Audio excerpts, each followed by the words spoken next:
Telugu digital media network లో political కేటగిరీలో #1 కేవలం 72 గంటల్లో 1,50,00,000 వ్యూస్ పైగా పాపులర్ టీవీ నెట్వర్క్. ఆంధ్రప్రదేశ్లో ఎన్నికల వేడి ఇప్పుడిప్పుడే రాజుకుంటోంది. ఒక విధంగా కనుక చూస్తే కనుక ప్రధాన పార్టీలు ఇప్పటికే అభ్యర్థులు ఖరారు చేసేందుకు సిద్ధమవుతున్నాయి. తెలుగుదేశం పార్టీ, జనసేన పార్టీ, ఈ రెండు పార్టీలు ఒక కూటమిగా ఏర్పడి వైసీపీని ఎదుర్కొనేందుకు సర్వసన్నద్ధమవుతున్నాయి. అయితే తెలుగుదేశం పార్టీ, జనసేన మధ్య ఏ మేరకు అవగాహన వచ్చింది, ఎంతవరకు అవగాహన వచ్చింది, అసలు ఎన్ని సీట్లలో జనసేన పోటీ చేయబోతోంది, లేదంటే పవన్ కళ్యాణ్ ఏ విధంగా తనకు సంబంధించినటువంటి రాజకీయ యాత్రను ఏ విధంగా చేయబోతున్నారు అనే దాని మీద మాత్రం ఆంధ్రప్రదేశ్లో ఆసక్తికర వాతావరణం అయితే మాత్రం ఒక విధంగా నెలకొందని చెప్పేసి చాలా స్పష్టంగా చెప్పాలి. అయితే ప్రధానంగా కనుక చూస్తే జనసేన పార్టీ, తెలుగుదేశం పార్టీ మధ్య ఒక అవగాహన అయితే ఇప్పటికే కుదిరిందని చెప్పాలి. దాదాపు 28 అసెంబ్లీ సీట్లు, 4 పార్లమెంటు సీట్ల మధ్య ఇప్పటి వరకు ఉన్నటువంటి చర్చల్లో ఒక అవగాహన కుదిరిందని చెప్పేసి చెప్పాలి.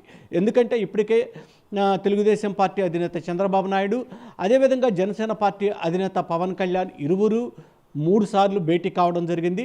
ఈ 3 సార్ల భేటీలో దాదాపుగా జనసేనకు 28 సీట్లు, అసెంబ్లీ సీట్లు ఖరారు చేసినట్లుగా తెలుస్తోంది. అయితే ఈ సంఖ్య ఎన్నికల సమయం దగ్గర పడేప్పటికీ మరికొన్ని సీట్లలో కూడా జనసేనకు సంబంధించిన అభ్యర్థులు పోటీ చేసే అవకాశం అయితే చాలా స్పష్టంగా కనపడుతోంది. కానీ ప్రస్తుతం ఈరోజైతే మాత్రం చూస్తే జనసేన అధినేత పవన్ కళ్యాణ్ ప్రధానంగా తూర్పుగోదావరి, పశ్చిమ గోదావరి జిల్లాలపైన దృష్టి సారించారని చెప్పేసి చెప్పాలి. ఎందుకనంటే పార్టీకి సంబంధించినటువంటి కేడర్ కానీ, అదేవిధంగా జనసేనకు సంబంధించినటువంటి పవన్ కళ్యాణ్ సామాజిక వర్గం కానీ, ఈ రెండు తూర్పు, పశ్చిమ గోదావరి జిల్లాల్లో బలంగా ఉన్నాయి. అక్కడి నుంచే దాదాపుగా ఎక్కువ సీట్లలో పోటీ చేసే అవకాశం ఉంది. దాదాపు ఈ 2 జిల్లా ఉమ్మడి ఉభయ గోదావరి జిల్లాల్లో కనుక చూస్తే కనుక అక్కడి నుంచే దాదాపుగా 12 నుంచి 15 సీట్లు జనసేన పోటీ చేసే అవకాశం ఉంది. అదే ప్రాంతం నుంచి ఎంపీ సీట్లు కూడా పోటీ చేసే అవకాశం అయితే మాత్రం జనసేన చాలా స్పష్టంగా ఉంది. అయితే కాకినాడకు సంబంధించి కనుక చూస్తే కనుక కాకినాడలో జనసేన అధినేత పవన్ కళ్యాణ్ పర్యటించి మొత్తం కూడా తూర్పుగోదావరి జిల్లాకి సంబంధించినటువంటి సమీక్ష నిర్వహించేందుకు సిద్ధమయ్యారు. ఎందుకంటే తూర్పుగోదావరి జిల్లాల్లో 6 నుంచి 8 సీట్ల వరకు కూడా జనసేన పోటీ చేసే అవకాశం ఉంది. ఈ మేరకు ఒక ఒప్పందం అయితే, ఒక అవగాహన అయితే కుదిరిందని చెప్పేసి చెప్పాలి రెండు పార్టీల మధ్య. అదేవిధంగా పశ్చిమ గోదావరి జిల్లాలో కూడా దాదాపుగా 8 సీట్ల వరకు జనసేన పోటీ చేసే అవకాశం ఉంది. ఈ 2 రోజుల కాకినాడ పర్యటన తర్వాత కాకినాడకు సంబంధించి జనసేన పార్టీ ఏ సీట్లు అయితే తాను పోటీ చేయాలని భావించిందో ఆ సీట్లకు సంబంధించినటువంటి అభ్యర్థులతో మాట్లాడటం, అక్కడ ఉన్నటువంటి రాజకీయ పరిస్థితులు, అక్కడ ఉన్నటువంటి స్థానికంగా ఉన్న పరిస్థితులపైన క్షుణ్ణంగా అధ్యయనం చేయడానికే జనసేన అధినేత పవన్ కళ్యాణ్ ఈరోజు కాకినాడలో పర్యటించబోతున్నారు. ఈ 2 రోజుల తరువాత ప్రధానంగా చూస్తే కనుక పశ్చిమ గోదావరి జిల్లా భీమవరంలోనే జనసేన అధినేత పవన్ కళ్యాణ్ 3 రోజులు అక్కడే మకాన్ చేయబోతున్నారు. ఎందుకు అని అంటే దాదాపుగా కనుక చూస్తే కనుక జనసేన అధినేత పవన్ కళ్యాణ్ ఈసారి కూడా భీమవరం నియోజకవర్గం నుంచి పోటీ చేస్తారని చాలా స్పష్టమైన సంకేతాలు కూడా ఉన్నాయి. ఎందుకు గతంలో భీమవరం, గాజువాక ఈ 2 సీట్లలో జనసేన అధినేత పవన్ కళ్యాణ్ పోటీ చేసినప్పటికీ ఆ 2 చోట్ల కూడా పవన్ కళ్యాణ్ ఓడిపోవడం జరిగింది.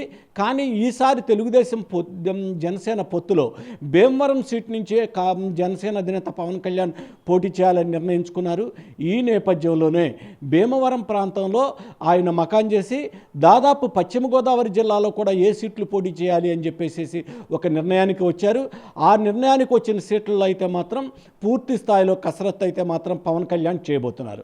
ఇక కృష్ణా జిల్లా విషయానికి వచ్చేటప్పటికి 3 సీట్లలో జనసేన పోటీ చేయాలని చెప్పేసి భావించింది. ఒకటి విజయవాడ పశ్చిమ నియోజకవర్గం, అదేవిధంగా మరో నియోజకవర్గం కైకలూరు నియోజకవర్గం, అవినిగడ్డ నియోజకవర్గం. కానీ అవినిగడ్డ నియోజకవర్గానికి వచ్చేటప్పటికి జనసేన కొంత సందిగ్ధ వాతావరణంలో పడింది. ఎందుకంటే అవినిగడ్డలో కూడా బలమైన కాపు సామాజిక వర్గం ఉంది, బలమైన ఓటు బ్యాంకు కూడా జనసేనకు ఉంది. గతంలో కూడా చూస్తే కనుక 2019 ఎన్నికల్లో జనసేన కూడా అవినిగడ్డ నుంచి పోటీ చేసిన సందర్భంలో దాదాపు 16% ఓటు బ్యాంక్ కూడా అవినిగడ్డలో రావటం జరిగింది. ఈ నేపథ్యంలో అవినిగడ్డలో ఒకవేళ పోటీ చేస్తే అక్కడ మాజీ మాజీ స్పీకర్ మండలి బుద్ధప్రసాద్, తెలుగుదేశం ప్రాతినిధ్యం వహించినటువంటి మండలి బుద్ధప్రసాద్ ఎవరైతే ఉన్నారో ఆయన సీనియర్ నాయకుడు. అదేవిధంగా కాపు సామాజిక వర్గంలో కొంత విలువలతో కూడి ఉన్నటువంటి నాయకుడు కాబట్టి కొంత పవన్ కళ్యాణే సందిగ్ధత, అక్కడి నుంచి సంసిద్ధత వ్యక్తం చేస్తున్నారు. ఒకవేళ పోటీ చేయాలా, పోటీ చేయవద్దా అని చెప్పేసి అవనిగడ్డలో ఒక సందిగ్ధ వాతావరణం అయితే పవన్ కళ్యాణ్లో చాలా స్పష్టంగా ఉంది. ఇక విజయవాడకు సంబంధించినటువంటి పశ్చిమ నియోజకవర్గానికి గనక చూస్తే పోతిన మహేష్ దాదాపుగా ఖరారైనట్టే అని చెప్పుకోవాలి. ఎందుకు అంటే ఇప్పటికే వైసీపీ హనీఫ్ని ఖరారు చేయడం జరిగింది. ముస్లిం సామాజిక వర్గానికి సంబంధించినటువంటి హనీఫ్ని ఖరారు చేశారు. ఈ నేపథ్యంలో పోతిన మహేష్ సీటు మాత్రం పశ్చిమ నియోజకవర్గంలో జనసేన తెలుగుదేశం పార్టీ బలంతో బలపరుస్తూ పోటీ చేసే అవకాశం అయితే చాలా స్పష్టంగా ఉంది. ఇక కైకలూరు నియోజకవర్గం, మరో నియోజకవర్గం కైకలూరు నియోజకవర్గం నుంచి మాత్రం జనసేన పోటీ చేయడానికి మాత్రం ఎక్కువ ఛాన్సెస్ అయితే మాత్రం చాలా కనబడుతున్నాయి. ఎవరు పోటీ చేస్తారు? ఒకవేళ కైకలూరులో ఇప్పటికే నాయకులు ఉన్నారా, లేకపోతే కైకలూరు నుంచి ఎవరైనా వచ్చి చేరతారా అని అంటే గతంలో మాజీ మంత్రిగా పనిచేసినటువంటి కామినేని శ్రీనివాస్ ఈసారి జనసేన పార్టీలో చేరి జనసేన పార్టీ నుంచి కైకలూరు నియోజకవర్గం నుంచి పోటీ చేసే అవకాశం అయితే కనబడుతోంది.